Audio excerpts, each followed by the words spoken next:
Dondequiera que la palabra de Dios se predicara con fidelidad, los resultados atestiguaban su divino origen. El Espíritu de Dios acompañaba el mensaje de sus siervos y su palabra tenía poder. Los pecadores sentían despertarse sus conciencias. La luz, que alumbra a todo hombre que viene a este mundo, iluminaba los lugares más recónditos de sus almas, y las ocultas obras de las tinieblas eran puestas de manifiesto. Una profunda convicción se apoderaba de sus espíritus y corazones. Eran redargüidos de pecado, de justicia y del juicio por venir. Tenían conciencia de la justicia de Dios y temían tener que comparecer con sus culpas e impurezas ante aquel que escudriña los corazones. En su angustia clamaban: ¿quién me libertará de este cuerpo de muerte? Al serles revelada la cruz del Calvario, indicio del sacrificio infinito exigido por los pecados de los hombres, veían que sólo los méritos de Cristo bastaban para expiar sus transgresiones. Eran lo único que podían reconciliar al hombre con Dios. Con fe y humildad aceptaban al Cordero de Dios que quita los pecados del mundo. Por la sangre de Jesús alcanzaban la remisión de los pecados cometidos anteriormente. Estos creyentes hacían frutos dignos de su arrepentimiento. Creían y eran bautizados y se levantaban para andar en novedad de vida, como nuevas criaturas en Cristo Jesús. No para vivir conforme a sus antiguas concupiscencias, sino por la fe en el Hijo de Dios, para seguir sus pisadas, para reflejar su carácter y para purificarse a sí mismos, así como Él es puro. Amaban lo que antes aborrecieran, y aborrecían lo que antes amaran. Los orgullosos y tercos se volvían mansos y humildes de corazón. Los vanidosos y arrogantes se volvían serios y discretos. Los profanos se volvían piadosos. Los borrachos sobrios y los corrompidos puros. Las vanas costumbres del mundo eran puestas a un lado. Los cristianos no buscaban el adorno exterior del rizado de los cabellos, del ataviarse con joyas de oro o el de la compostura de los vestidos, sino el oculto del corazón, que consiste en la incorrupción de un espíritu manso y tranquilo. Esa es la hermosura en la presencia de Dios. Primera de Pedro, capítulo 3, versos 3 y 4. Los reavivamientos producían en muchos profundo recogimiento y humildad. Eran caracterizados por llamamientos solemnes y fervientes hechos a los pecadores, por una ferviente compasión hacia aquellos a quienes Jesús compró con su sangre. Hombres y mujeres oraban y luchaban con Dios para conseguir la salvación de las almas. Los frutos de semejantes reavivamientos se echaban de ver en las almas que no vacilaban ante el desprendimiento y los sacrificios, sino que se regocijaban de ser tenidas por dignas de sufrir oprobios y pruebas por causa de Cristo. Se notaba una transformación en la vida de los que habían hecho profesión de seguir a Jesús, y la influencia de ellos beneficiaba a la sociedad. Recogían con Cristo y sembraban para el Espíritu, a fin de cosechar la vida eterna. Se podía decir de ellos que fueron contristados para arrepentimiento, porque el dolor que es según Dios obra arrepentimiento saludable, de que no hay que arrepentirse, mas el dolor del siglo obra muerte. Porque aquí, esto mismo que según Dios fuisteis contristados, cuánta solicitud ha obrado en vosotros, y aún defensa, y aún enojo, y aún temor, y aún gran deseo, y aún celo, y aún vindicación. En todo os habéis mostrado limpios en el negocio. Segunda de Corintios 7, 9 al 11. Tal es el resultado de la acción del Espíritu de Dios. Una reforma en la vida es la única prueba segura de un verdadero arrepentimiento. Si restituye la prenda, si devuelve lo que robó, si confiesa sus pecados y ama a Dios y a sus semejantes, el pecador puede estar seguro de haber encontrado la paz con Dios. Tales eran los resultados que en otros tiempos acompañaban a los reavivamientos religiosos. Cuando se los juzgaba por sus frutos, se veía que eran bendecidos de Dios para la salvación de los hombres y el mejoramiento de la humanidad. Pero muchos de los reavivamientos de los tiempos modernos han presentado un notable contraste con aquellas manifestaciones de la gracia divina que en épocas anteriores acompañaban los trabajos de los siervos de Dios. Es verdad que despiertan gran interés, que muchos se dan por convertidos y aumenta en gran manera el número de los miembros de la Iglesia. No obstante, los resultados no son tales que nos autoricen para creer que haya habido un aumento correspondiente de verdadera vida espiritual. La llama que alumbra un momento se apaga pronto y deja la oscuridad más densa que antes.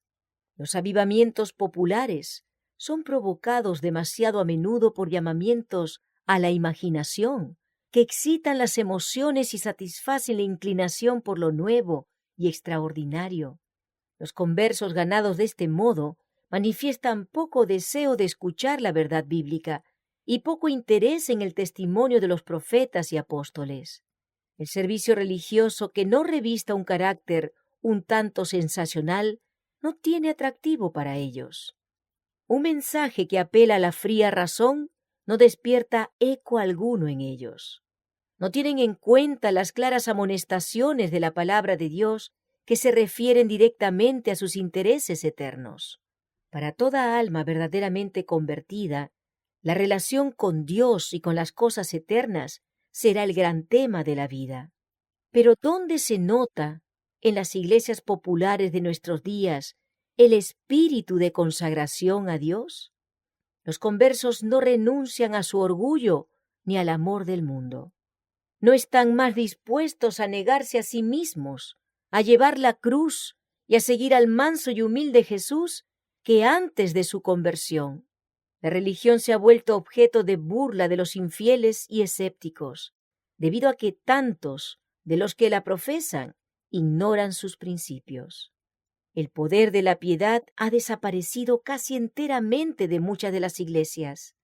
Las comidas campestres, las representaciones teatrales en las iglesias, los bazares, las casas elegantes y la ostentación personal han alejado de Dios los pensamientos de la gente. Tierras y bienes y ocupaciones mundanas llenan el espíritu, mientras que las cosas de interés eterno se consideran apenas dignas de atención. A pesar del decaimiento general de la fe y de la piedad, hay en esas iglesias verdaderos discípulos de Cristo. Antes que los juicios de Dios caigan finalmente sobre la tierra, habrá entre el pueblo del Señor un avivamiento de la piedad primitiva, cual no se ha visto nunca desde los tiempos apostólicos. El Espíritu y el poder de Dios serán derramados sobre sus hijos. Entonces, muchos se separarán de esas iglesias en las cuales el amor de este mundo ha suplantado al amor de Dios y de su palabra. Muchos, tanto ministros como laicos, aceptarán gustosamente esas grandes verdades que Dios ha hecho proclamar en este tiempo, a fin de preparar un pueblo para la segunda venida del Señor. El enemigo de las almas desea impedir esta obra, y antes que llegue el tiempo para que se produzca tal movimiento, tratará de evitarlo introduciendo una falsa imitación. Hará aparecer como que la bendición especial de Dios es derramada sobre las iglesias que pueda colocar bajo su poder seductor. Allí se manifestará lo que se considerará como un gran interés por lo religioso. Multitudes se alegrarán de que Dios esté obrando maravillosamente en su favor, cuando en realidad la obra provendrá de otro espíritu. Bajo un disfraz religioso, Satanás tratará de extender su influencia sobre el mundo cristiano. En muchos de los despertamientos religiosos que se han producido durante el último medio siglo, se han dejado sentir, en mayor o menor grado, las mismas influencias que se ejercerán en los movimientos venideros más extensos. Hay una agitación emotiva, mezcla de lo verdadero con lo falso, muy apropiada para extraviar a uno. No obstante, nadie necesita ser seducido. A la luz de la palabra de Dios, no es difícil determinar la naturaleza de estos movimientos. Dondequiera que los hombres descuiden el testimonio de la Biblia y se alejen de las verdades claras que sirven para probar el alma y que requieren abnegación y desprendimiento del mundo, podemos estar seguros de que Dios no dispensa allí sus bendiciones. Y al aplicar la regla que Cristo mismo dio, por sus frutos los conoceréis, resulta evidente que estos movimientos no son obras del Espíritu de Dios. En las verdades de su palabra, Dios ha dado a los hombres una revelación de sí mismo, y a todos los que las aceptan les sirven de escudo contra los engaños de Satanás. El descuido en que se tuvieron estas verdades fue lo que abrió la puerta a los males que se están propagando ahora tanto en el mundo religioso. Se ha perdido de vista en sumo grado la naturaleza e importancia de la ley de Dios. Un concepto falso del carácter perpetuo y obligatorio de la ley divina ha hecho incurrir en errores respecto a la conversión y santificación, y como resultado se ha rebajado el nivel de la piedad en la Iglesia. En esto reside el secreto de la ausencia del Espíritu y poder de Dios en los despertamientos religiosos de nuestros tiempos. Hay en las diversas denominaciones hombres eminentes por su piedad que reconocen y deploran este hecho. El profesor Eduardo A. Park, al exponer los peligros religiosos corrientes, dice acertadamente: una de las fuentes de peligros es el hecho de que los predicadores insisten muy poco en la ley divina. En otro tiempo el púlpito era eco de la voz de la conciencia. Nuestros más ilustres predicadores daban a sus discursos una amplitud majestuosa, siguiendo el ejemplo del Maestro y recalcando la ley, sus preceptos y sus amenazas. Repetían las dos grandes máximas de que la ley es fiel trasunto de las perfecciones divinas y de que un hombre que no tiene amor a la ley no lo tiene tampoco al Evangelio, pues la ley, tanto como el Evangelio, es un espejo que refleja el verdadero carácter de Dios. Este peligro arrastra a otro, el de desestimar la gravedad del pecado, su extensión y su horror. El grado de culpabilidad que acarrea la desobediencia a un mandamiento es proporcional al grado de justicia de ese mandamiento. A los peligros ya enumerados se une el que se corre al no reconocer plenamente la justicia de Dios. La tendencia del púlpito moderno consiste en hacer separación entre la justicia divina y la misericordia divina, en rebajar la misericordia al nivel de un sentimiento, en lugar de elevarla a la altura de un principio. El nuevo prisma teológico separa lo que Dios unió. ¿Es la ley divina un bien o un mal? Es un bien. Luego la justicia es buena, pues es una disposición para cumplir la ley. De la costumbre de tener en poco la ley y justicia divinas, el alcance y demérito de la desobediencia humana, los hombres contraen fácilmente la costumbre de no apreciar la gracia que proveyó expiación por el pecado. Así pierde el Evangelio su valor e importancia en el concepto de los hombres, que no tardan en dejar a un lado la misma Biblia. Muchos maestros en religión aseveran que Cristo abolió la ley por su muerte y que desde entonces los hombres se ven libres de sus exigencias. Algunos la representan como yugo enojoso y en contraposición con la esclavitud de la ley, presentan la libertad de que se debe gozar bajo el Evangelio. Pero no es así como los profetas y los apóstoles consideraron la santa ley de Dios. David dice: «Y andaré con libertad, porque he buscado tus preceptos». Salmo 119, verso 45. El apóstol Santiago, que escribió después de la muerte de Cristo, habla del decálogo como de la ley real y de la ley perfecta, la ley de libertad.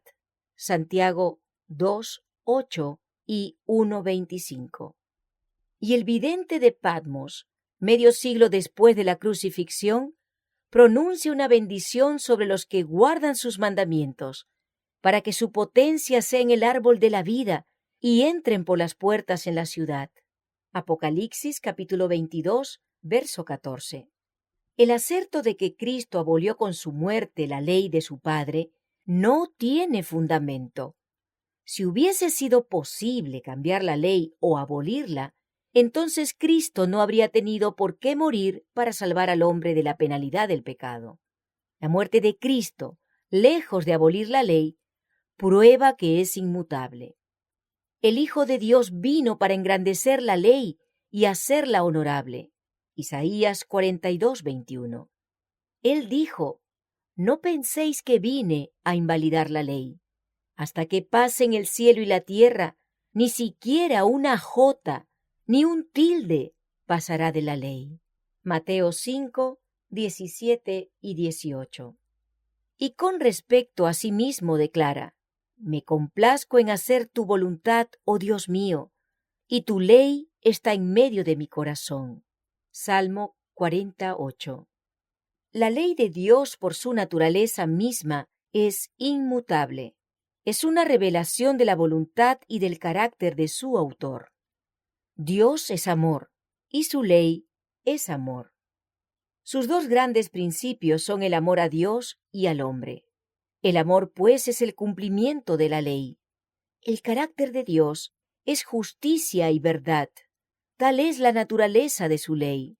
Dice el salmista: tu ley es la verdad.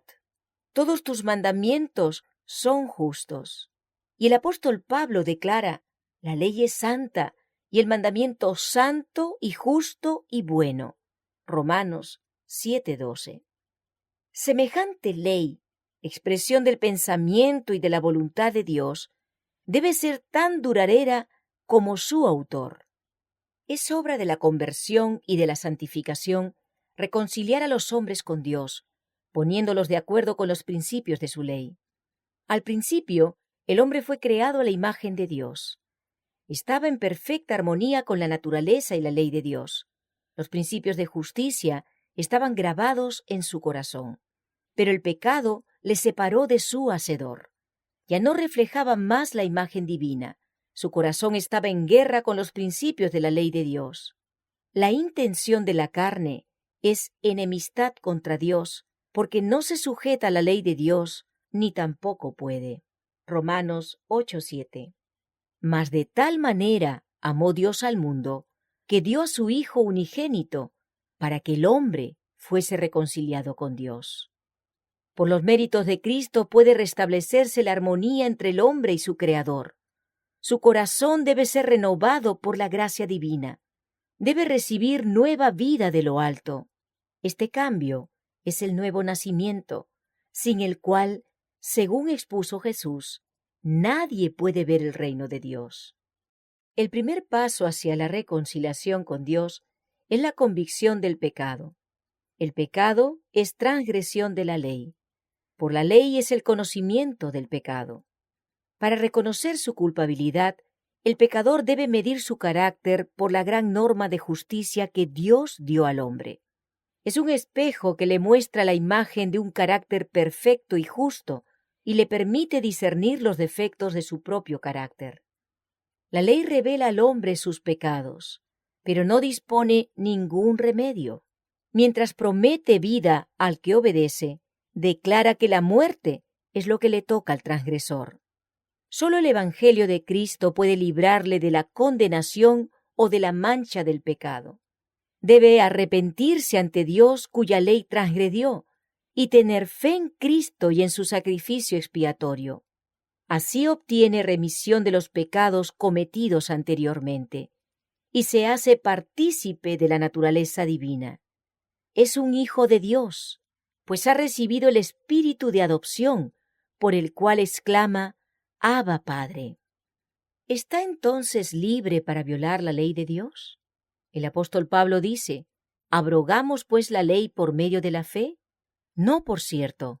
Antes bien, hacemos estable la ley. Nosotros que morimos al pecado, ¿cómo podremos vivir ya en él? Y San Juan dice también: este es el amor de Dios, que guardemos sus mandamientos, y sus mandamientos no son gravosos. En el nuevo nacimiento, el corazón viene a quedar en armonía con Dios, al estarlo con su ley. Cuando se ha efectuado este gran cambio en el pecador, entonces ha pasado de la muerte a la vida, del pecado a la santidad, de la transgresión y rebelión a la obediencia y a la lealtad. Terminó su antigua vida de separación con Dios y comenzó la nueva vida de reconciliación, fe y amor. Entonces la justicia que requiere la ley se cumplirá en nosotros, los que no andamos según la carne, sino según el Espíritu. Y el lenguaje del alma será: cuánto amo yo tu ley, todo el día es ella mi meditación. La ley de Jehová es perfecta, que convierte el alma. Sin la ley, los hombres no pueden formarse un justo concepto de la pureza y santidad de Dios, ni de su propia culpabilidad e impureza. No tienen verdadera convicción del pecado y no sienten necesidad de arrepentirse. Como no ven su condición perdida como violadores de la ley de Dios, no se dan cuenta tampoco de la necesidad que tienen de la sangre expiatoria de Cristo. Aceptan la esperanza de salvación sin que se realice un cambio radical en su corazón ni reforma en su vida. Así abundan las conversiones superficiales y multitudes se unen a la Iglesia sin haberse unido jamás con Cristo. Falsas teorías sobre la santificación, debidas a que no se hizo caso de la ley divina o se la rechazó, desempeñan importante papel en los movimientos religiosos de nuestros días. Esas teorías son falsas en cuanto a la doctrina y peligrosas en sus resultados prácticos, y el hecho de que haya en tan general aceptación hace doblemente necesario que todos tengan una clara comprensión de lo que las Sagradas Escrituras enseñan sobre este punto.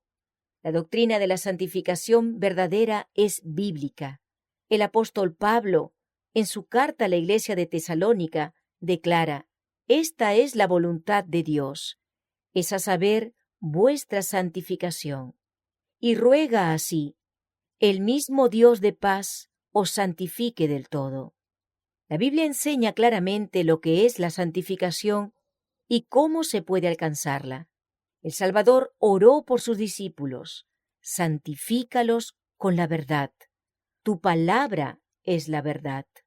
Y San Pablo enseña que los creyentes deben ser santificados por el Espíritu Santo. ¿Cuál es la obra del Espíritu Santo? Jesús dijo a sus discípulos: cuando viniere aquel, el Espíritu de verdad, Él os guiará al conocimiento de toda la verdad. Y el salmista dice: tu ley es la verdad. Por la palabra y el Espíritu de Dios quedan de manifiesto ante los hombres los grandes principios de justicia encerrados en la ley divina. Y ya que la ley de Dios es santa, justa y buena, un trasunto de la perfección divina, resulta que el carácter formado por la obediencia a esa ley será santo. Cristo es ejemplo perfecto de semejante carácter. Él dice: he guardado los mandamientos de mi Padre. Hago siempre las cosas que le agradan.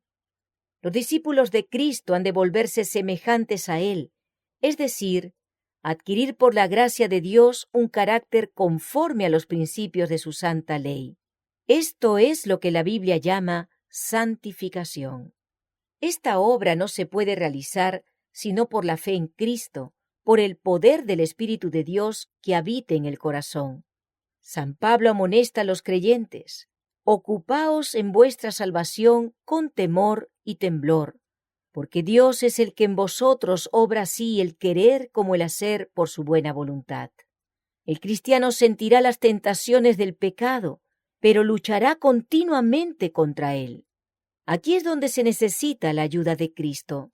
La debilidad humana se une con la fuerza divina y la fe exclama: a Dios gracias, que nos da la victoria por el Señor nuestro Jesucristo.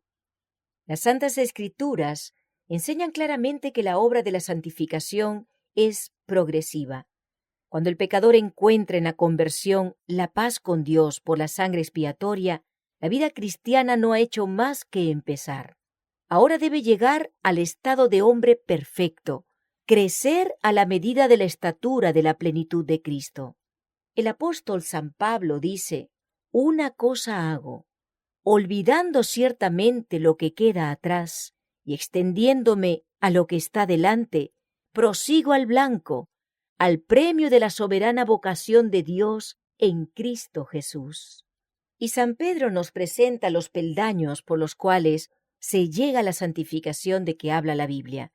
Poniendo de vuestra parte todo empeño, añadid a vuestra fe el poder, y al poder la ciencia, y a la ciencia la templanza, y a la templanza la paciencia, y a la paciencia la piedad, y a la piedad fraternidad, y a la fraternidad amor.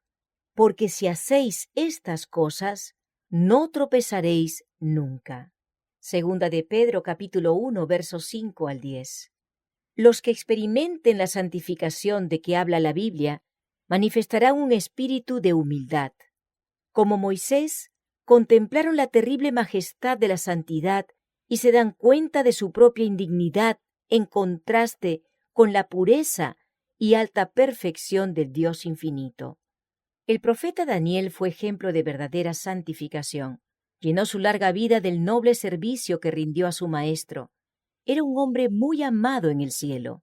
Sin embargo, en lugar de prevalerse de su pureza y santidad, este profeta tan honrado de Dios se identificó con los mayores pecadores de Israel cuando intercedió cerca de Dios en favor de su pueblo.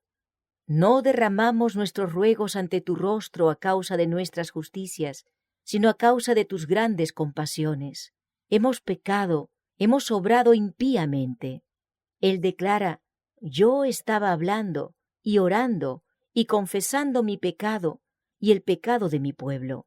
Y cuando más tarde el Hijo de Dios apareció para instruirle, Daniel dijo: mi lozanía se me demudó en palidez de muerte, y no retuve fuerza alguna. Cuando Job oyó la voz del Señor de entre el torbellino, exclamó: me aborrezco y me arrepiento en el polvo y la ceniza. Cuando Isaías contempló la gloria del Señor y oyó a los querubines que clamaban: Santo, Santo, Santo es Jehová de los ejércitos, dijo abrumado: ¡ay de mí, pues soy perdido! Después de haber sido arrebatado hasta el tercer cielo y haber oído cosas que no le es dado al hombre expresar, San Pablo habló de sí mismo como del más pequeño de todos los santos. Y el amado Juan, el que había descansado en el pecho de Jesús y contemplado su gloria, fue el que cayó como muerto a los pies del ángel. No puede haber glorificación de sí mismo, ni arrogantes pretensiones de estar libre de pecado por parte de aquellos que andan a la sombra de la cruz del Calvario. Harta cuenta se dan de que fueron sus pecados los que causaron la agonía del Hijo de Dios y destrozaron su corazón. Y este pensamiento les inspira profunda humildad. Los que viven más cerca de Jesús son también los que mejor ven la fragilidad y culpabilidad de la humanidad, y su sola esperanza se cifra en los méritos de un Salvador crucificado y resucitado. La santificación, tal cual la entiende ahora el mundo religioso en general, lleva en sí misma un germen de orgullo espiritual y de menosprecio de la ley de Dios, que nos la presenta como del todo ajena a la religión de la Biblia. Sus defensores enseñan que la santificación es una obra instantánea, por la cual mediante la fe solamente alcanzan perfecta santidad. Tan solo creed, dicen, y la bendición es vuestra. Según ellos, no se necesita mayor esfuerzo de parte del que recibe la bendición. Al mismo tiempo niegan la autoridad de la ley de Dios y afirman que están dispensados de la obligación de guardar los mandamientos. Pero ¿será acaso posible que los hombres sean santos y concuerden con la voluntad y el modo de ser de Dios, sin ponerse en armonía con los principios que expresan su naturaleza y voluntad y enseñan lo que le agrada? El deseo de llevar una religión fácil, que no exija luchas ni desprendimiento, ni ruptura con las locuras del mundo, ha hecho popular la doctrina de la fe y de la fe sola. ¿Pero qué dice la palabra de Dios? El apóstol Santiago dice: hermanos míos, ¿qué aprovechará si alguno dice que tiene fe y no tiene obras? ¿Podrá la fe salvarle? ¿Mas quieres saber, hombre vano, que la fe sin obras es muerta? ¿No fue justificado por las obras Abraham nuestro padre cuando ofreció a su hijo Isaac sobre el altar? ¿No ves que la fe obró con sus obras y que la fe fue perfecta por las obras? ¿Veis pues que el hombre es justificado por las obras y no solamente por la fe? Santiago capítulo 2, versos 14 al 24. El testimonio de la palabra de Dios se opone a esta doctrina seductora de la fe sin obras. No es fe pretender el favor del cielo sin cumplir las condiciones necesarias para que la gracia sea concedida. Es presunción, pues la fe verdadera se funda en las promesas y disposiciones de las Sagradas Escrituras. Nadie se engaña a sí mismo creyendo que pueda volverse santo mientras viole premeditadamente uno de los preceptos divinos. Un pecado cometido deliberadamente acalla la voz atestiguadora del Espíritu y separa al alma de Dios.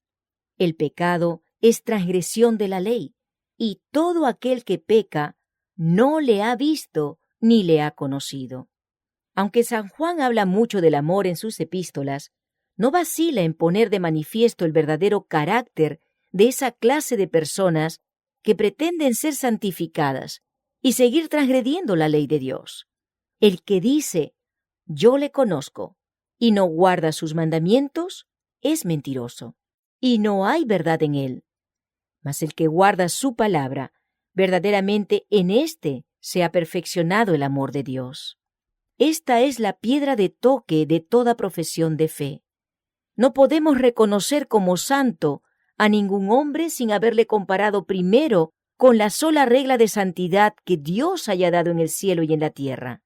Si los hombres no sienten el peso de la ley moral, si empequeñecen y tienen en poco los preceptos de Dios, si violan el menor de estos mandamientos y así enseñan a los hombres, no serán estimados ante el cielo, y podemos estar seguros de que sus pretensiones no tienen fundamento alguno. Y la aserción de estar sin pecado constituye de por sí una prueba de que el que tal asevera dista mucho de ser santo. Es porque no tiene un verdadero concepto de lo que es la pureza y santidad infinita de Dios, ni de lo que deben ser los que han de armonizar con su carácter. Es porque no tiene verdadero concepto de la pureza y perfección suprema de Jesús, ni de la maldad y horror del pecado, por lo que el hombre puede creerse santo. Cuanto más lejos esté de Cristo y más yerre acerca del carácter y los pedidos de Dios, más justo se cree. La santificación expuesta en las Santas Escrituras abarca todo el ser, espíritu, cuerpo y alma. San Pablo rogaba por los tesalonicenses que su ser entero, espíritu y alma y cuerpo, fuese guardado y presentado irreprensible en el advenimiento de nuestro Señor Jesucristo. Y vuelve a escribir a los creyentes: Os ruego, pues, hermanos, por las compasiones de Dios, que le presentéis vuestros cuerpos como sacrificio vivo, santo, acepto a Dios. En tiempos del antiguo Israel, toda ofrenda que se traía a Dios era cuidadosamente examinada. Si se descubría un defecto, cualquiera, en el animal presentado, se lo rechazaba, pues Dios había mandado que las ofrendas fuesen sin mancha. Así también se pide a los cristianos que presenten sus cuerpos en sacrificio vivo, santo, acepto a Dios. Para ello, todas sus facultades deben conservarse en la mejor condición posible. Toda costumbre que tienda a debilitar la fuerza física o mental incapacita al hombre para el servicio de su Creador. ¿Y se complacerá Dios con menos de lo mejor que podamos ofrecerle? Cristo dijo: Amarás al Señor tu Dios de todo tu corazón. Los que aman a Dios de todo corazón desearán darle el mejor servicio de su vida y tratarán siempre de poner todas las facultades de su ser en armonía con las leyes, que aumentarán su aptitud para hacer su voluntad. No debilitarán ni mancharán la ofrenda que presentan a su Padre Celestial, abandonándose a sus apetitos o pasiones. San Pedro dice: Os ruego que os abstengáis de las concupiscencias carnales, las cuales guerrean contra el alma. Toda concesión hecha al pecado tiende a entorpecer las facultades y a destruir el poder de percepción mental y espiritual, de modo que la palabra o el Espíritu de Dios ya no puedan impresionar sino débilmente el corazón. San Pablo escribe a los Corintios: limpiémonos de toda inmundicia de carne y de espíritu, perfeccionando la santificación en temor de Dios. Y entre los frutos del espíritu, amor, gozo, paz, longanimidad, benignidad, bondad, fidelidad, mansedumbre, clasifica la templanza. Gálatas 5:22 y 23.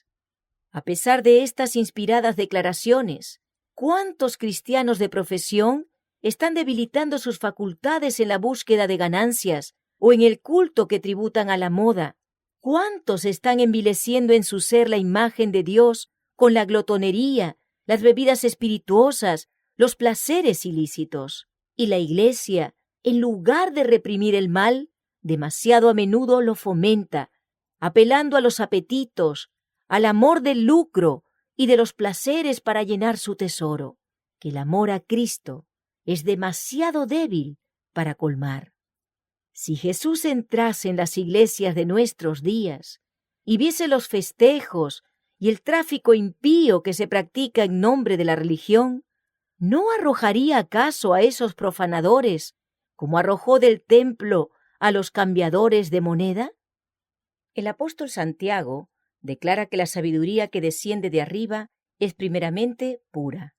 Si se hubiese encontrado con aquellos que pronuncian el precioso nombre de Jesús con labios manchados por el tabaco, con aquellos cuyo aliento y persona están contaminados por sus fétidos olores y que infestan el aire del cielo y obligan a todos los que les rodean a aspirar el veneno, si el apóstol hubiese entrado en contacto con un hábito tan opuesto a la pureza del Evangelio, ¿no lo habría acaso estigmatizado como terreno, animal, diabólico? Los esclavos del tabaco, pretendiendo gozar de las bendiciones de la santificación completa, hablan de su esperanza de ir a la gloria, pero la palabra de Dios declara positivamente que no entrará en ella ninguna cosa sucia.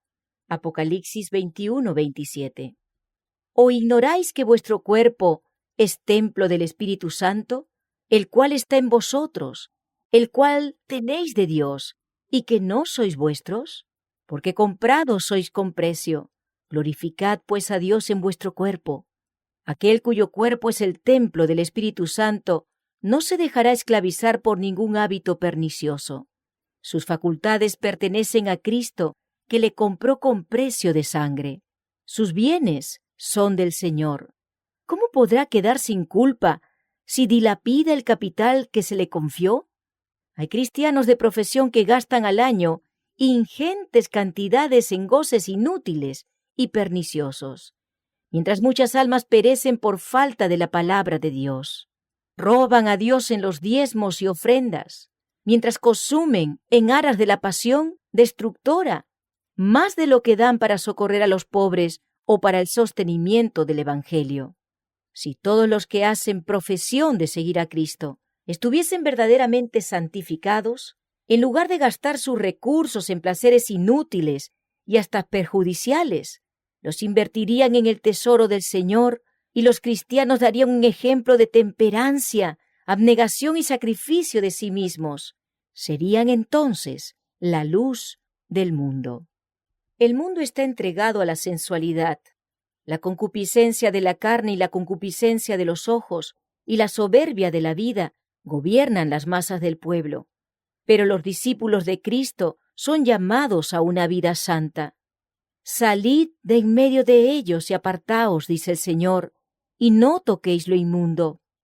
A la luz de la palabra de Dios se justifica el aserto de que la santificación que no produce este completo desprendimiento de los deseos y placeres pecaminosos del mundo no puede ser verdadera.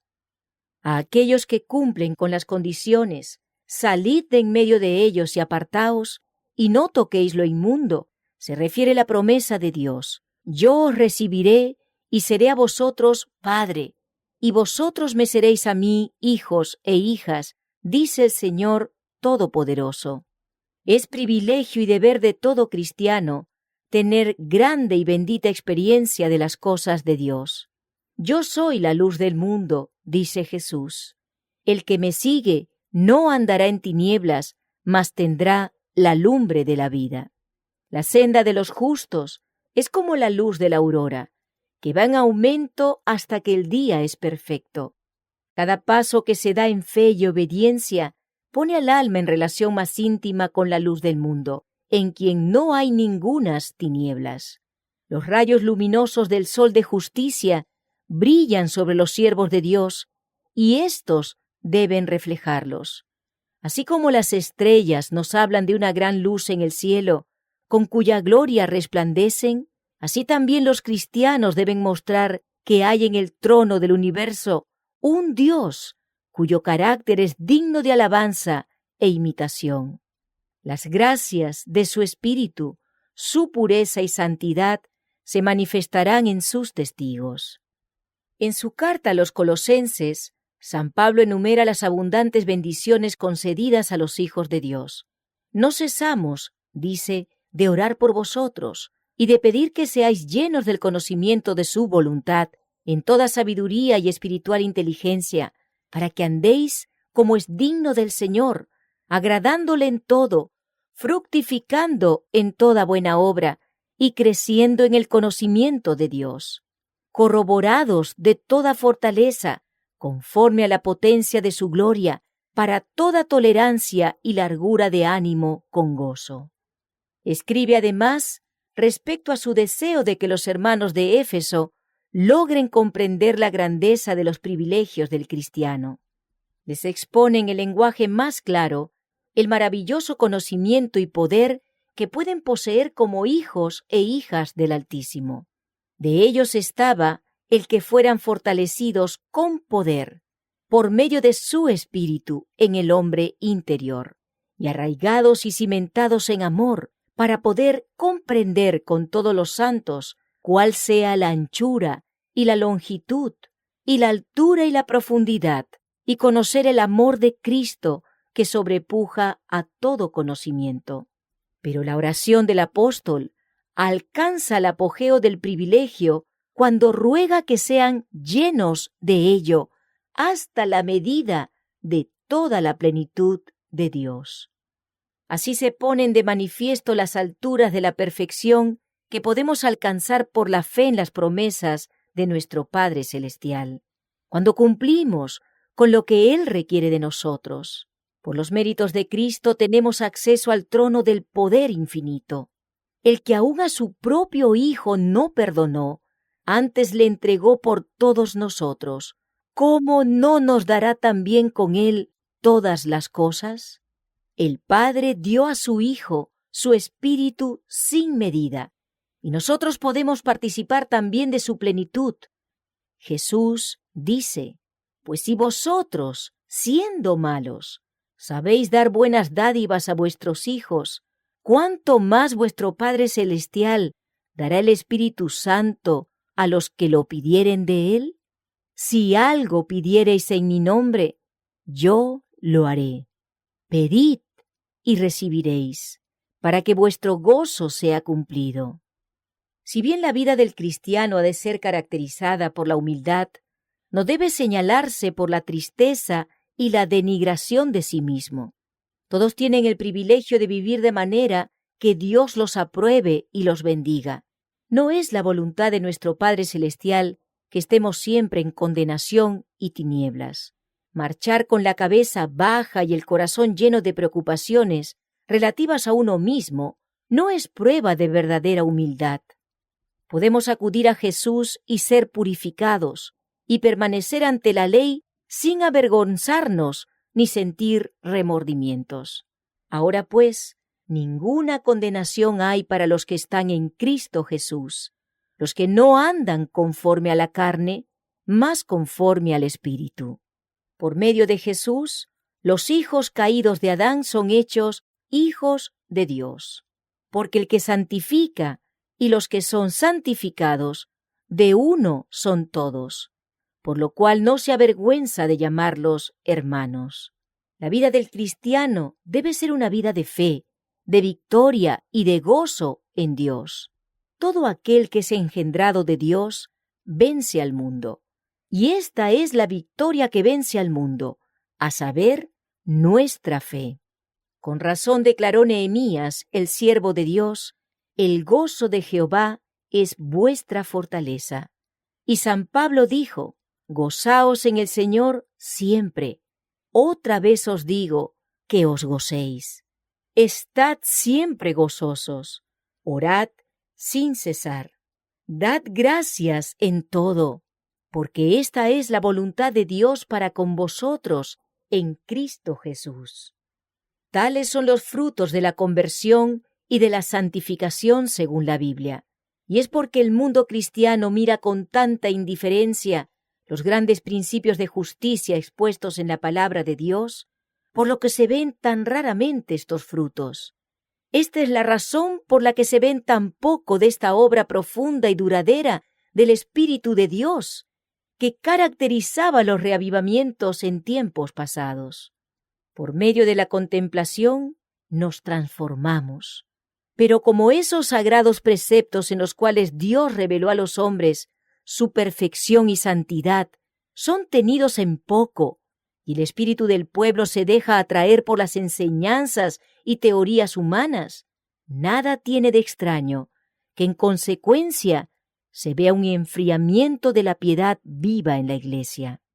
El Señor dice: dejáronme a mí, fuente de agua viva, por cavar para sí cisternas rotas que no detienen aguas. Bienaventurado el varón que no anduvo en consejo de malos. Antes, en la ley de Jehová está su delicia, y en su ley medita de día y de noche. Y será como el árbol plantado junto a arroyos de aguas, que da su fruto en su tiempo y su hoja no cae, y todo lo que hace prosperará. Solo en la medida en que la ley de Dios sea repuesta en el lugar que le corresponde, habrá un avivamiento de la piedad y fe primitivas entre los que profesan ser su pueblo.